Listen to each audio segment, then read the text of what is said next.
नमस्कार, मी Suvarna Dhanorkar Oaksmith style स्टुडिओतून तुमच्याशी संवाद साधते। बातमी सविस्तर बघूयात। सुरुवातीला बातमी महाराष्ट्राला लाज आणणारी संतापजनक घटना अहिल्यानगरमधून। अहिल्यानगरमध्ये 6वीत शिकणाऱ्या अल्पवयीन मुलीवर ॲसिड हल्ला झाल्याची धक्कादायक घटना घडली। संगमनेर तालुक्यातल्या वडगाव पान गावात ही घटना घडली। मुलगी शाळेतून घरी जात असताना अज्ञात व्यक्तीने तिच्यावर ॲसिड फेकलं आणि त्यानंतर आरोपी फरार झाला।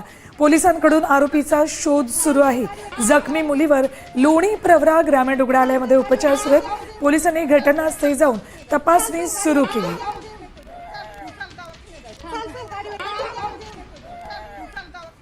कोण होतं काय तुला आठवतं? अच्छा, तू ओळखीत पण नाही त्याला? तू घरी चालली होती, त्याने काही विचारलं असेल ना तुला? काही काय विचारलं?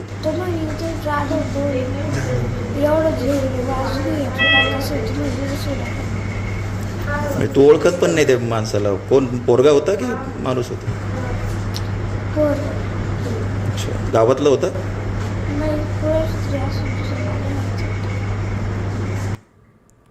तिच्या चेहऱ्यावर ॲसिडनं जखमा झालेल्या आहेत। चेहरा अक्षरशः भाजलाय।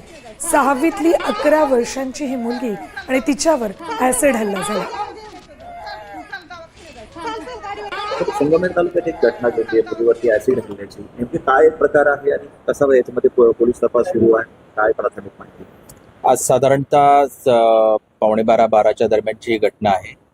वडगाव पाण नावाचे गाव आहे। त्या ठिकाणी या मुलीचे एक अंगावरती एक ॲसिड टाकण्याचे प्रकार घडलेला आहे आणि मुलीला TMT हॉस्पिटल लोणी या ठिकाणी औषधोपचार सुरू आहे आणि या संबंधामध्ये आरोपीच्या विरोधामध्ये संगमनेर तालुका पोलीस ठाण्यामध्ये BNS कलम 124(1) प्रमाणे गुन्हा नोंद करण्यात आलेला आहे आणि आरोपीचा आपण शोध घेत आहोत। काही प्राथमिक काय तपासामध्ये काही निष्पन्न झालंय का? हल्ला करणारा कोण आहे किंवा अद्याप आरोपी माहिती नाहीये आणि आपण जी काही माहिती आपल्याला म्हणजे प्राथमिक माहिती मिळालेली आहे त्याच्यावरती आपण शोध घेत आहोत। नेमकं काय घडलंय बघूया आपण ग्राफिक्सच्या माध्यमातून। मुलगी सायकलवरून घरी जात होती। आरोपीने मुलीला निर्जन स्थळी गाठलं। जाधव कोण असल्याचं विचारलं। मुलीच्या तोंडावर आरोपीनं ॲसिड फेकलं। ॲसिड फेकल्यानंतर आरोपी फरार झाला।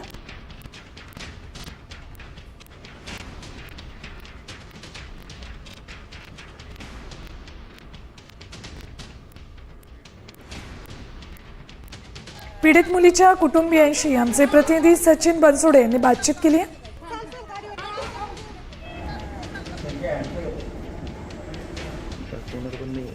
मुली तुम्हाला आहेत आणि रोजचं दैनंदिन आता ही जी चिमुकली शाळेत जाते हिचं दैनंदिन दिनक्रम कसा असतो?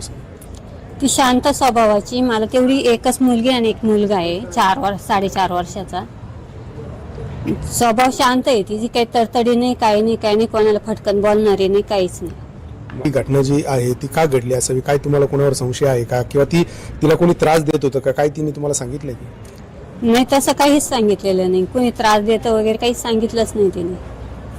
म्हणजे मुलगी शांत स्वभावाची, कोणाशी बोलणे नाही, चालले नाही, कोणाला त्रास नाही, कोणाला काही वाईट बोलायचं नाही, काही नाही। शाळेपासूनचा घरापर्यंतचा हा सगळा परिसर नेमका कसा आहे? निर्जन आहे का? निर्जन आहे, विशेष म्हणजे वडा आहे।